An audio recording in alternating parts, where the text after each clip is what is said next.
Nah, si Paulo yang udah dipecat sama bapaknya dari Gucci ini gak terima begitu aja. Tahun 1984, dia balas dendam dengan cara yang epik. Mauricio Gucci ditembak mati sama pembunuh bayaran di tangga luar kantornya pas dia baru pulang kerja.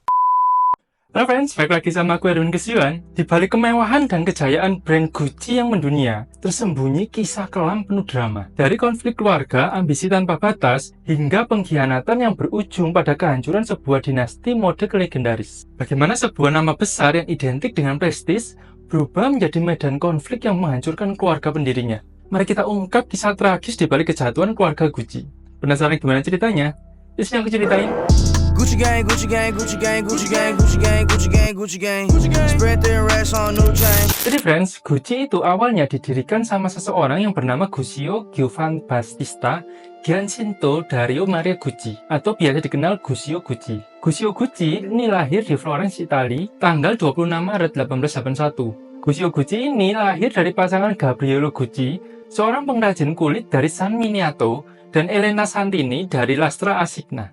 Pas remaja sekitar tahun 1899, Guccio Gucci ini kerja di Savio Hotel di London. Gak banyak yang tahu soal kehidupan awalnya, apalagi alasan kenapa dia tiba-tiba ngebolang sampai ke London. Mungkin dia mau cari jodoh kelas atas, ternyata malah nemu inspirasi dari tamu-tamu hotel yang super elegan sama brand koper mewah kayak HC Cave & Sons. Habis itu, dia balik ke Florence. Tapi bukan buat leha-leha ya friends, dia langsung tancap gas bikin koper dan aksesoris mewah. Awalnya, dia itu kerja di brand koper Italia, Franci, buat belajar seluk-beluk kerajinan kulit. Bisa dibilang ini kayak magang dulu sebelum jadi bos besar. Dan bener aja, nggak lama kemudian dia tuh nekat buka usaha sendiri. Oke, sebelum aku ceritain tentang bisnisnya yang bakalan jadi gede, aku ceritain dulu kisah kehidupan pribadinya Guccio Gucci yang nggak kalah penting ya. Jadi Guccio Gucci ini nikah sama Aida Calvelli tahun 1901 dan mereka punya 6 anak, 5 cowok dan 1 cewek. Yang namanya itu ada Hugo, Enzo, Aldo, Vasco, Rodolfo, dan Grimalda. Sebenarnya anak pertamanya yang namanya Hugo Calvelli Gucci itu anak dari hubungan Aida sebelumnya. Terus diadopsi sama Guccio. Dan anaknya yang namanya Enzo juga meninggal pas masih kecil, sekitar usia 9 tahun. Jadi nantinya Aldo Gucci yang bakal jadi anak tertua dari Guccio Gucci ya.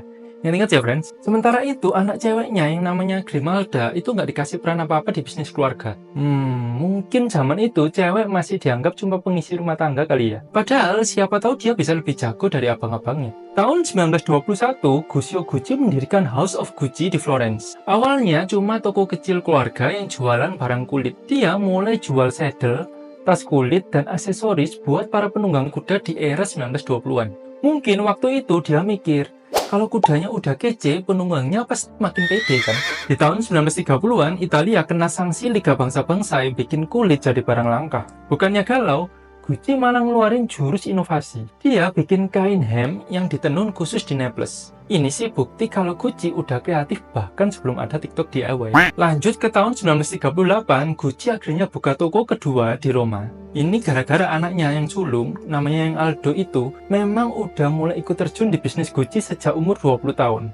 Aldo yang gabung sejak tahun 1925, memang anak yang paling visioner. Salah satu ide dia itu, tas pigskin pertama Gucci.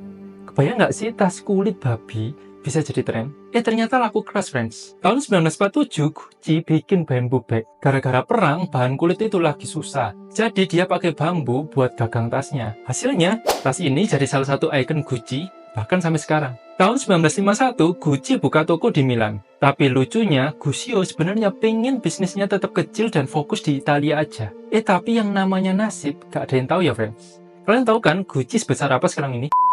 Di tahun-tahun terakhir hidupnya, Guccio Gucci tinggal di dekat Rasper, West Sussex, Inggris. Mungkin dia pindah ke sana biar jauh dari drama keluarga. Guccio Gucci meninggal tanggal 2 Januari 1953 di Milan. Setelah dia wafat, bisnisnya diwarisin ke anak-anak cowoknya yang masih hidup. FYI ya friends, sebenarnya 2 minggu sebelum Guccio Gucci wafat, anak-anaknya yaitu Aldo, Rodolfo, dan Vasco malah udah buka butik Gucci pertama di New York. Mungkin mereka mikir, sekalian bikin papa bangga di dunia akhirat kali ini. Nah, pas kepemimpinan pindah ke generasi kedua, brand Gucci malah makin berkembang pesat. Mereka buka toko di berbagai negara, sama mulai bikin produk yang lebih bervariasi. Bisa dibilang mereka itu nggak cuma jualan tas, tapi udah jadi simbol gaya hidup mewah. Tadi udah sedikit aku spill siapa generasi kedua Gucci yang nerusin bisnis bapaknya kan ya friends. Ada Aldo Gucci yang sejak muda udah punya minat di dunia berkuda dan tanaman. Dua hal ini nantinya bakal kebawa ke desain produknya sama hobinya ngurus kebun. Gak kebayang kan fashion dan tanaman jadi inspirasi hidup? Pas umur 16 tahun, Aldo mulai kerja part-time di toko pertama bapaknya di Via della Vigna Nuova di Florence. Ya, bisa dibilang ini kerja sambil belajar biar ngerti bisnis keluarga dari nol. Oh ya friends, Aldo ini juga punya gelar ekonomi dari San Marco College di Florence. Jadi nggak cuma stylish, otaknya juga emang bisnis banget. Next, ada Rodolfo Gucci yang awal karirnya itu milih jadi aktor film. Rodolfo pertama kali ketemu sama sutradara Alfred Lin yang ngebawain dia ke dunia film tahun 1929. Di tahun itu juga, dia tampil di film Reels garapan Mario Semerini yang jadi langkah awal karirnya di dunia hiburan. Waktu itu, dia pakai nama panggung Mauricio de Ancora. Sambil syuting film Together in the Dark, dia ketemu sama cewek yang akhirnya jadi istrinya. Rodolfo nikah sama aktris Sandra Revel di Venice, Italia tahun 1944. Dari pernikahan itu lahir anak mereka yang satu-satunya namanya Mauricio yang diberi nama sesuai dengan nama panggung ayahnya. Tapi ya di tahun 1943, Di Ancora memutuskan untuk pensiun dari dunia akting dan balik ke bisnis keluarga setelah ayahnya meninggal. Di tahun 1967, Rodolfo nyiptain scarf Gucci Flora yang terkenal yang dipakai oleh Grace Kelly. Jadi selain aktor, Rodolfo juga punya sentuhan seni dalam dunia fashion. Sebenarnya ada lagi second generation yang ikut terjun di bisnis Gucci, yaitu adiknya Rodolfo sama Aldo yang namanya Vasco Gucci. Cuman dia nggak sampai lama friends. Vasco Gucci meninggal tahun 1974, setelah itu Rodolfo sama Aldo bagi bisnisnya berdua 50-50. Kalau tadi aku ada mention Rodolfo punya anak satu yang namanya Mauricio. Si Aldo ini sebenarnya punya beberapa anak dari beberapa pernikahannya. Tapi anaknya Aldo yang paling di-highlight karena ikutan di bisnis Gucci ini, ada satu yaitu Paolo Gucci. Oke, kita skip ceritanya langsung ke third generation ya, karena di sini keseruannya friends. Kalau di third generation ini, highlightnya di Mauricio Gucci sama Paolo Gucci ya friends. Awalnya friends, Mauricio ini nggak minat buat terjun di bisnis Gucci. Dia sekolahnya jurusan hukum, nggak minat bisnis lah pokoknya dia. Dan si Mauricio ini sempet dingin juga sama hubungannya sama bapaknya si Rodolfo Gucci. Karena si bapaknya ini nggak setuju kalau anaknya deket sama cewek yang namanya Patricia Reggiani. Rodolfo ini ngerasa kalau Patricia cuma social climber yang cuma mikirin duit. Mauricio diancam bapaknya bakalan dicoret dari kakak. Malah si Mauricio tetap nekat dong neketin si Patricia. Tahun 1972, Mauricio Gucci nikah sama Patricia Reggiani. Dari pernikahan itu, mereka punya dua anak cewek. Yang satu namanya Alessandra, lahir tanggal 28 Juni 1976. Dan yang kedua Allegra, lahir tanggal 27 Januari 1981. Bapaknya Mauricio beneran nggak datang buat ngasih restu di nikahan mereka ya friends. Tapi ada pamannya yang ngembaliin hubungan anak sama bapak ini balik akur, yaitu Aldo Gucci. Aldo ini sebenarnya lebih seneng sama keponakannya si Mauricio Gucci ketimbang anak kandungnya sendiri atau si Paolo yang dianggap kurang kompeten gitu loh friends. Akhirnya setelah baikan sama bapaknya, si Mauricio balik lagi ke jalan yang benar, yaitu jadi penerus tata Gucci. Hidupnya Patricia juga mulai berubah dari yang awalnya biasa aja, menjelma jadi sosialita beneran friends, bukan yang ala-ala di sosmed aja. Gimana gak ya friends, setelah baikan, si Rodolfo ini ngasih anak sama menantunya sebuah penthouse mewah di New York Olympic Tower. Mereka emang awalnya fokus ngurusin bisnis mereka di US, barengan sama pamannya Aldo Gucci. Katanya kan tadi generasi ketiga, highlightnya Mauricio sama Paolo. Terus si Paolo apa kabar? Oke friends, jadi di akhir 1960-an, Paolo Gucci jadi kepala desainer di Gucci. Terus tahun 1978, bapaknya si Aldo ngangkat Paolo jadi wakil presiden Gucci. Wah, udah keren banget nih kan? Tapi tunggu dulu, ini baru awal dari drama. Tahun 1980, Paolo diem-diem bikin bisnis sendiri pakai nama Gucci tanpa bilang ke bapaknya atau pamannya Rodolfo. Pas ketahuan, Aldo dan Rodolfo langsung ngamuk besar. Paolo dipecat dari Gucci bulan September 1980. Gak cuma itu, Aldo bahkan nuntut anaknya sendiri dan ngancam bakal ngeblokir semua supplier yang kerjasama sama Paolo. Rodolfo Gucci meninggal tahun 1983 di Milan. Setelah dia meninggal, anaknya Mauricio Gucci ngewarisin sebagian 50% saham perusahaannya ya friends. Nerusin punya bapaknya dulu. Nah, si Paolo yang udah dipecat sama bapaknya dari Gucci ini gak terima begitu aja. Tahun 1984, dia balas dendam dengan cara yang epik. Bareng sepupunya Mauricio Gucci yang waktu itu baru jadi pemegang saham mayoritas Gucci, berhasil nyingkirin Aldo dari perusahaan. Nggak cukup sampai situ, Paolo juga ngelaporin bapaknya ke IRS yaitu Internal Revenue Service soal penggelapan pajak. Hasilnya, tahun 1986 Aldo dihukum penjara 1 tahun 1 hari. Yes friends, Aldo Gucci dipenjara gara-gara dilaporin anak sama keponakan yang dia banggain itu. Oh ya FYI ya, IRS itu kayak polisi pajak di Amerika. Tugasnya ngumpulin pajak dari orang-orang dan perusahaan, pastiin semua bayar pajak dengan benar, dan ngurusin hal-hal yang berhubungan sama pajak. Jadi kalau kalian di Amerika, ya IRS ini yang ngawasin pajak kalian. Di tahun 1986, Mauricio Gucci sempat kabur ke Swiss buat ngindarin tuntutan dari Aldo yang pengen balas dendam. Soalnya Mauricio ini ketahuan malsuin tanda tangan bapaknya biar bisa menghindarin pajak warisan. Awalnya dia dinyatakan bersalah, tapi akhirnya dibebasin. Drama makin memuncak. Di tahun 1987, Paulo jual semua sahamnya di Gucci ke Investcorp seharga 42,5 juta US dollar. Tahun itu juga Mauricio jadi penguasa grup Gucci setelah hampir 6 tahun berperang di pengadilan buat ngerebut kontrol atas Gucci. Aldo Gucci meninggal di Roma umur 84 tahun karena kanker prostat di tanggal 19 Januari 1990. Dia dimakamkan di mausoleum keluarga di Florence. Hidupnya Paulo gimana? Si Paulo ini hidupnya malah jungkir balik.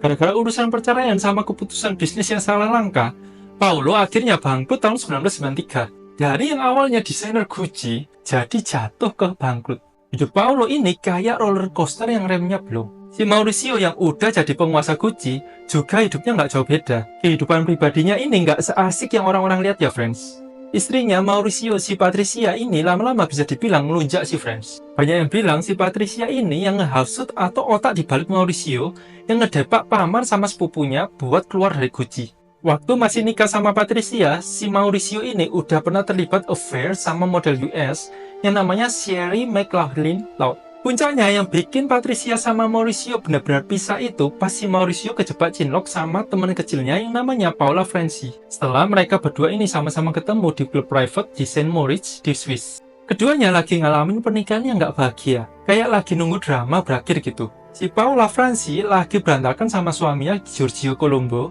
yang akhirnya milih jadi pasangannya Mauricio Gucci. Paula Franci cerai sama Colombo di tahun 1991, sementara Mauricio Gucci cerai sama Patricia Reggiani di tahun 1994. Bayangin, udah kayak drama keluarga yang nggak ada habisnya.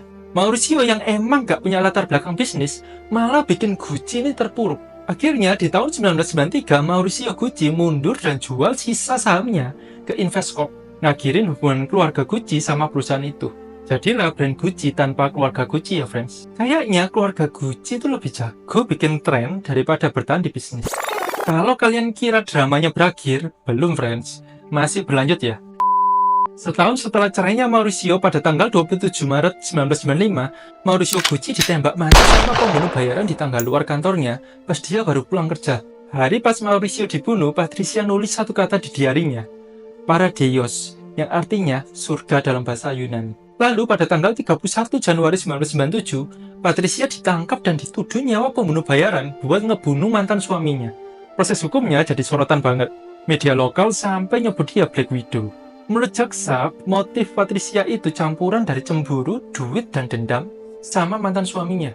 Mereka bilang Patricia pengen ngontrol warisan Gucci dan gak mau mantannya nikah sama Paula Franci. Kalau pernikahan itu terjadi, tunjangan hidupnya bakal dipotong setengah, cuma 860.000 US dollar dalam setahun, yang menurut Patricia itu a bowl of lentils atau cuma semangkok kacang hijau.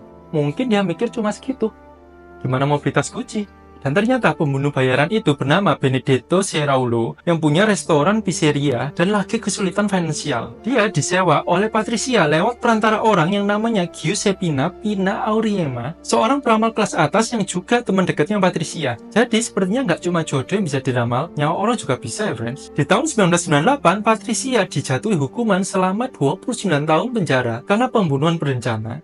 Terus dia banding minta keringanan yang akhirnya tahun 2000 pengadilan Milan jatuhin hukuman jadi 26 tahun.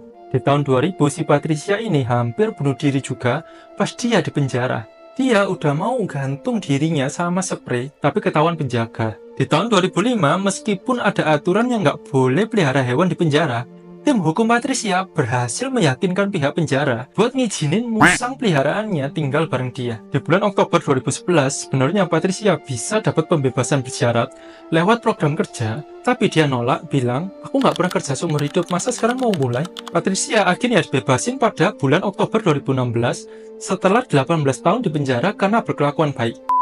Keluarga Gucci yang seharusnya jadi fondasi buat nerusin brand ini malah hancur karena pengkhianatan, cemburu, dan balas dendam. Ini ngingetin kita bahwa tanpa integritas dan rasa saling percaya, bahkan hubungan keluarga yang dekat bisa hancur berantakan. Brand dan bisnis meskipun bisa sangat menguntungkan, nggak bakal bertahan lama kalau nggak didasari oleh nilai-nilai positif dan keharmonisan dalam hubungan pribadi. Ujung-ujungnya, bisnis itu gak cuma soal produk, tapi soal menjaga hubungan. Kalau enggak, malah bisa jadi kehilangan identitas. Oh ya friends, sekarang ini buat yang mau tahu sejarah Gucci dan karya-karyanya, ada Gucci Museum atau yang dikenal juga sebagai Gucci Garden di Florence. Museum ini jadi tempat buat nostalgia perjalanan brand Gucci dari zaman Guccio sampai sekarang. Jadi kalau lagi jalan-jalan ke Florence, jangan lupa mampir ya friends. Siapa tahu pulangnya dapat inspirasi bikin next fashion trend. Seperti biasa, jangan lupa buat klik like, komen, dan subscribe kalau kalian suka video ini, biar nggak ketinggalan konten seru lainnya.